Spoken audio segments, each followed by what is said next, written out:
보아는 우리나라에서 최연소로 데뷔한 가수입니다. 요즘은 13살 데뷔라는 것 자체가 생소하게 느껴지지는 않지만 보아가 데뷔했을 당시에만 해도 굉장히 파격적인 나이였습니다. 13세라는 어린 나이에 데뷔하여 21년 동안 꾸준한 활동을 이어온 가수 보아. 초등학교 때 친오빠를 따라 춤대회에 나갔다가 SM에서 발탁되어 가수로 데뷔하게 되었습니다. 보아는 천재소녀라는 별명을 얻게 되었고 노래면 노래, 춤이면 춤 뛰어난 재능을 보였습니다. 이는 SM에서 혹독한 트레이닝을 받은 결과라고 전해집니다. 보아는 데뷔 전부터 말도 안 되는 많은 루머에 시달렸습니다. 지금처럼 인터넷이 보편화되어 있지 않은 시대였음에도 불구하고 보아는 안티팬이 두드러지게 나타날 정도였습니다. 보아가 1집으로 활동할 당시 무대에서 노래를 하면 응원하는 목소리가 아닌 부정적인 단어를 외치는 목소리가 들리기도 했고 피 묻은 고민형, 식칼 등도 받았다고 합니다. 어린 나이에 상처가 많았을 것으로 보입니다.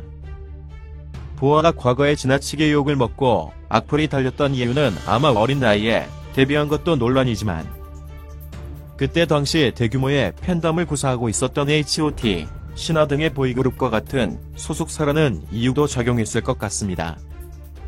실제로 H.O.T, 신화, S.E.S 등 소속 가수의 팬들이 많은 루머를 쏟아내고 그 내용은 입에 담을 수 없는 것들이 많았습니다. 당시 보아는 인신공격은 물론 여자 연예인으로서 치명적인 스캔들의 주인공이기도 했습니다.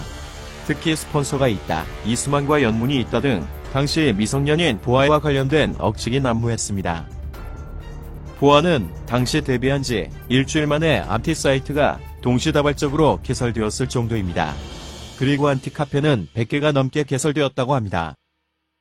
어렸을 때부터 이런 것으로 스트레스를 받고 아무래도 바쁜 연예계 활동을 하면서 정서적으로 많이 힘들고 외롭고 지쳤을 것으로 보입니다.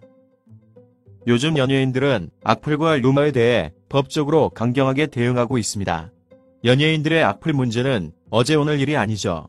안타깝게도 많은 연예인들이 악플로 인해 우울증에 시달리고 극단적인 선택을 한 사례와 비교했을 때 보아는 상당히 어린 나이에 연예계 활동을 하면서 자극적인 루머와 악플에 시달렸는데요. 민사고소 진행하지 않은 것으로 알려져 있습니다. 이를 일컬은 네티즌들은 보아를 살아있는 보살이라고 불리며 암악플러들을 모두 고소했으면 건물 올리고도 남았다라는 의견이 많습니다. 데뷔 초기 안티팬이 많았음에도 불구하고 2집 타이틀곡인 넘버원이 일본에서 크게 뜨면서 아시아의 별이라는 칭호도 얻었습니다. 그리고 우리나라에서도 안티보다 팬이 더 많아졌습니다.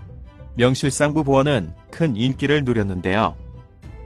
가수로서 큰 성공도 이루고 미국 진출까지 하면서 여러가지 우여곡절이 있었습니다.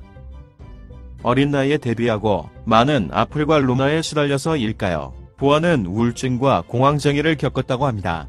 이와 연관이 있을 것으로 보이는 논란이 최근 불거졌습니다.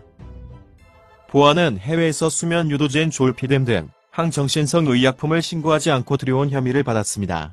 보아는 일본 활동 때부터 수면제를 먹어왔던 것으로 보입니다. 이에 대해서 불기소 처분을 받았지만 가수 보아가 졸피뎀 복용을 꾸준히 하고 있음이 밝혀지는 계기가 되었는데요. 보아씨 팬으로서 한편으로는 안타깝지만 하루빨리 팬들에게 더 좋은 모습으로 다시 찾아뵀으면 좋겠습니다.